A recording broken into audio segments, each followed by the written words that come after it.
सभी साधकों को और सबके अंदर बैठे परमात्मा को मेरा प्रणाम। मैं आराधना अरोड़ा अपने channel Aradhana Arora the unique प्राणा में आपका स्वागत करती हूँ। तो आइए आज के सेशन की शुरुआत करते हैं। और आज का सेशन बहुत ज्यादा जरूरी है, आप सभी का सुनना और उसको बहुत अच्छी तरह से समझना।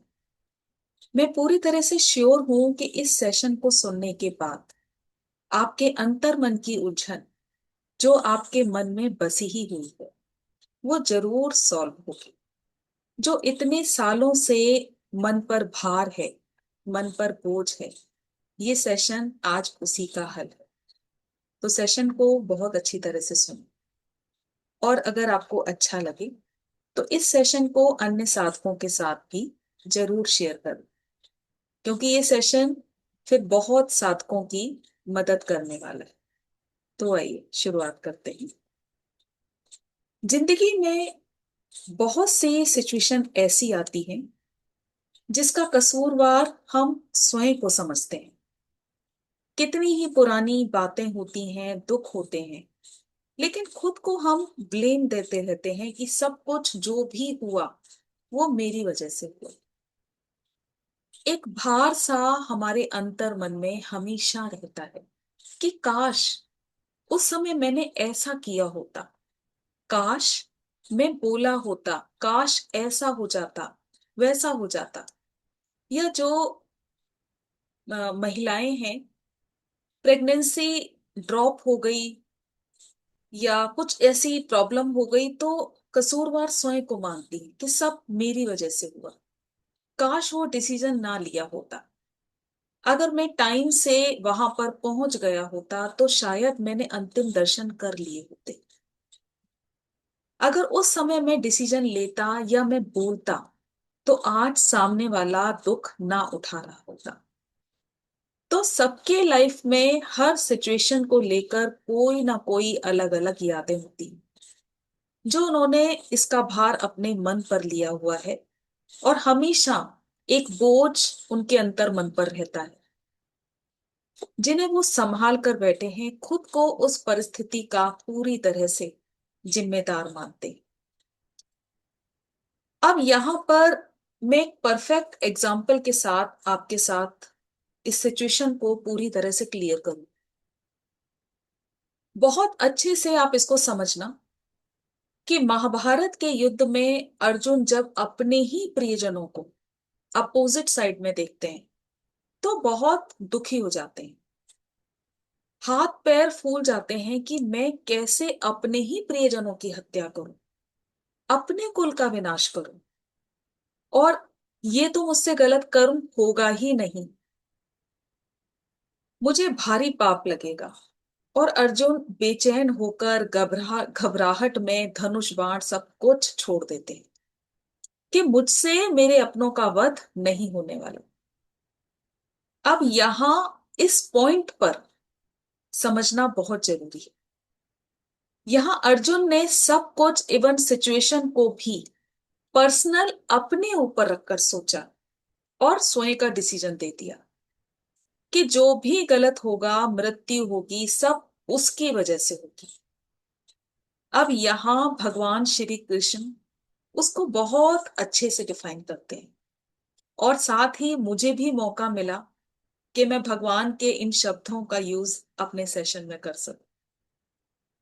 और यहां खुद मुझे भी एक नई प्रेरणा मिली, बहुत कुछ सीखने को मिला कि सारी परिस्थितियां हमारे हिसाब से नहीं होती।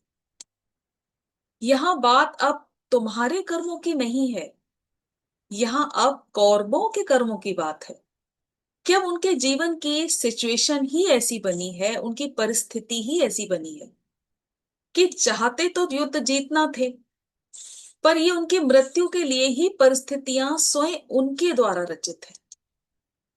ये भगवान श्री कृष्ण अर्जुन को समझा रहे हैं कि अपने ही किए अनुचित कर्मों के फलस्वरूप कौरवों की मृत्यु निश्चित है।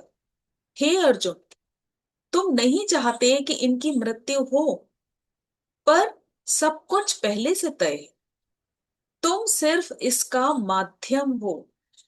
इसलिए इस परिस्थिति को स्वयं के ऊपर व्यक्तिगत यानी पर्सनल ना लेकर अवेयर होकर परिस्थिति के परिणाम के स्वरूप को समझो। यहां परिस्थितियां जिम्मेदार हैं, अर्जुन तुम जिम्मेदार नहीं हो।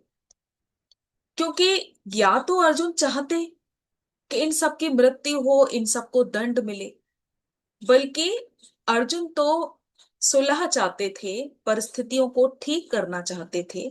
घबराकर उन्होंने अपने धनुष को, बाणों को फेंक दिया था कि नहीं, मुझसे ये युद्ध नहीं होगा, मैं ऐसा नहीं चाहता, अपनों की मृत्यु मैं नहीं चाहता। पर ऐसा हुआ नहीं। यहां अर्जुन दोषी नहीं है, यहां परिस्थितियां दोषी हैं। तो आज मेरे कहने से स्वयं से पूछना कि जो पर्टिकुलर सिचुएशन आपके अंदर ही अंदर दर्द दे रही है आपको, जो हमने चाहा वो नहीं हुआ, वो नहीं मिला, तो क्या सच में आप ऐसा चाहते थे कि वो सब कुछ गलत जो हुआ जीवन में, जिसका जिम्मेदार आप स्वयं को मानते हैं, कि वैसा हो, वैसा घटित हो, आपके अपने आपसे दूर हो, या उनकी मृत्यु हो, या उनको परेशानी झेलनी पड़े, या तो उनकी तबीयत खराब हो, या किसी फीमेल की प्रेगनेंसी स्पॉइल हो, एबॉर्शन हो, कोई दुखी हो? क्या कभी हमने ऐसा सोचा है कि हमारे साथ इतनी गलत परिस्थितियां हो, या किसी हमारे अपने के साथ इतनी गलत परिस्थितियां हो? ये हमने कभी भी नहीं सोचा। आप ऐसा बिल्कुल भी नहीं चाहते थे, क्योंकि वो आपके अपने थे, आपके करीबी थे, आपके मित्र थे। आपने तो अनरियल चाहा ही नहीं, आप तो फेवर में ही सब चाहते थे। आपने अपनी तरफ से जो भी एफर्ट हो सकते थे वो किए, मेंटली या फिजिकली, या जितनी उस समय आपके सोचने समझने की शक्ति थी। फाइनेंशियली भी एफर्ट्स किए हो सकते हैं, जितनी आपके अंदर सामर्थ्य थी। जो आप कर सकते थे वो आपने किया। पर हां, आपने कुछ भी गलत नहीं चाहा था। तो यहां पर आप जो दूसरों का सोच है, उस सोच को अपने ऊपर हावी ना बनाए। सिर्फ यहां आपको अपनी ऑब्जर्वेशन करनी, दूसरे क्या कहते हैं, दूसरे क्या सोचते हैं, आपके ऊपर क्या ब्लेम देते हैं। यहां इस सिचुएशन में ये समझना बहुत जरूरी है कि आपने उस समय क्या चाहा था। और मैं श्योर हूं कि आज तक जो भी अपने ऊपर भार रखकर बैठे हैं, यानी वो उनका इतना करीबी इवेंट था, इतनी करीबी सिचुएशन थी, कि वो चाहकर भी उसके लिए गलत सोच ही नहीं सकते थे। तो यहां दूसरों की राय पर आप बिल्कुल भी अपने ऊपर इसको हावी ना बनाएं, और ना ही स्वयं को इस बात का दोषी समझें। क्योंकि अब जो बात समझने की है, आप उसे समझें कि एक प्लान तो हमारा, जो हम चाहते थे ऐसा हो जाए, और एक प्लान उसका सर्वोच्च शक्ति का, यानी पूरी तरह से यहां पर परिस्थितियां जिम्मेदार। जहां सिचुएशन ही ऐसी बनती चली गई, हालात ऐसे होते चले गए, तो यहां आपकी गलती बिल्कुल भी नहीं है। जो चीजें सिचुएशन वाइज हो ही रही हैं, जिनको घटित होना ही है, जिनका घटित होना तय है, आपने तो ऐसा नहीं चाहा था, पर परिस्थितियों वश, कर्मों के परिणाम वश सब कुछ घटित होता चला गया। तो फिर क्या आप जिम्मेदार थे? नहीं ना। स्वयं को पर्सनल दोषी ना समझे कि सब कुछ, सारी सिचुएशन, सब कुछ आपकी वजह से हुआ। नहीं।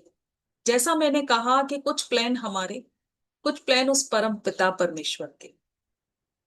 तो पूरी परिस्थिति वश सोचें, उसको बहुत अच्छे से समझें। तो जीवन में जो कुछ भी अप्रिय हुआ, जो हमने चाहा ही नहीं, पर हो गया, हालात ऐसे थे, तो अपने पुराने दुखों को, पुराने बोझ को, जो भार आपने अपने सिर पर उठाया हुआ है, जो भार अपने मन पर दबाया हुआ है, तो आज वो समय है कि आप उसको पूरी तरह से रिलीज कर दें और फ्री हो जाएं, मुक्त हो जाएं उस भार से। आप जिम्मेदार बिल्कुल भी नहीं, क्योंकि आप गलत नहीं चाहते थे। हालात इस तरह के क्रिएट होते चले गए ड्यू टू पर्सन कर्म। तो मुझे उम्मीद है कि आप इस सेशन को आज जरूर समझेंगे कि हर बात को हमें अपने ऊपर नहीं लेना होता। परिस्थितियां होती हैं जो उस तरह से बनती चली जाती। तो आप अपने जो भी विचार हैं मेरे साथ जरूर शेयर करना, और इस सेशन को अन्य साधकों के साथ भी जरूर शेयर करना। आज के लिए इतना ही। बहुत बहुत धन्यवाद।